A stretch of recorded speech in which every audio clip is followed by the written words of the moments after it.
peut déjà en parler de la francophonie. La francophonie oui.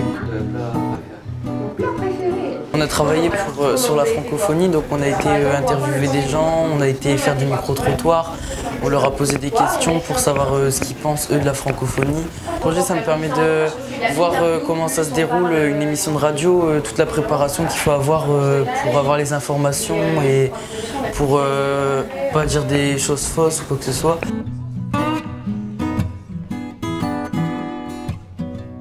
Plus tard, moi je pense que j'aimerais bien aller aussi dans le journalisme ou dans la radio, donc ça m'aide aussi à avoir une idée de ce que je voudrais faire plus tard.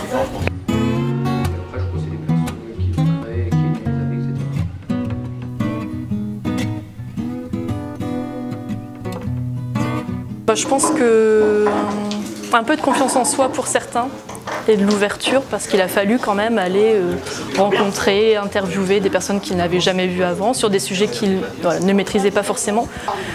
De la pratique de l'oral, alors c'est pas fini, hein, mais pour préparer l'oral du brevet, je crois qu'il y a des choses qui se sont jouées ici. Et puis une curiosité qui n'était pas forcément là au tout début du projet et qui est un peu plus vivante maintenant. Ouais.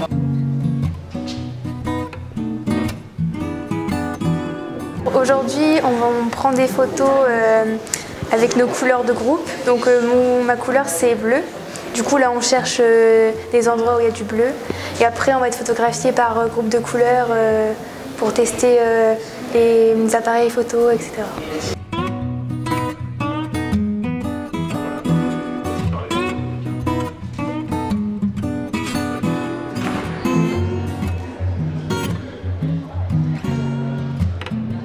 Ça m'apporte à m'améliorer sur mes photos, parce qu'avant j'aimais bien prendre des photos, sauf que là du coup je m'améliore un peu plus parce que je sais retoucher, etc. On peut demander aux personnes dehors si on peut les prendre en couleur, si c'est la couleur bleue on peut leur demander, etc. Comme ça on est au contact des gens et c'est bien. Ça change un petit peu de l'école, on sort un petit peu, c'est drôle, on apprend des choses sur la photo.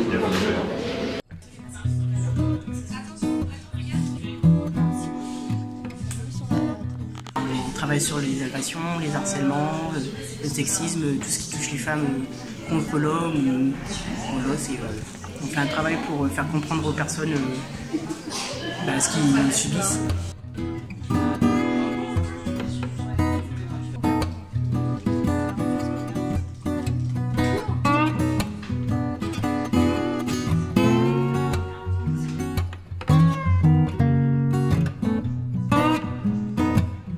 C'est éveiller les collégiens qui participent à ce programme aux médias et aussi faire attention à tous les travers des fake news et tout, et peut-être les faire renouer à l'information avec leurs moyens de s'informer, c'est-à-dire les réseaux sociaux, etc. Mais peut-être plus comprendre les travers de ces moyens-là et de ces médias. Mon article parle de cyberharcèlement. Et en fait, on voulait expliquer la façon dont le cyberharcèlement fonctionne, comment ça marche, qui est concerné. On passe par les articles en fait pour dire aux gens de faire attention. Et après, on va trouver un moyen pour comment éviter ces choses-là en fait. Comment faire pour ne pas se retrouver dans des situations difficiles. Et moi, ça me plaît personnellement parce que on porte de l'aide à des gens même si c'est pas direct. Enfin, c'est aussi intéressant, ça on l'a vu au fil des séances, aussi leur donner un peu confiance à l'écrit, parce qu'on voit qu'ils n'ont pas forcément confiance en eux, ils se lancent pas forcément dans l'écriture, et au fil des séances on voit que ils sont beaucoup plus libres là-dessus.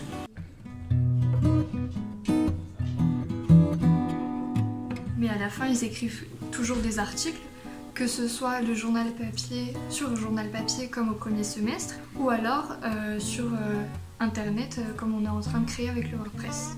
C'est un site internet où il n'y a que nous qui écrit et toutes les personnes peuvent regarder mais il n'y a que nous qu'on écrit. Ça nous aide, par exemple quand on fait des fautes, ils nous corrigent et tout.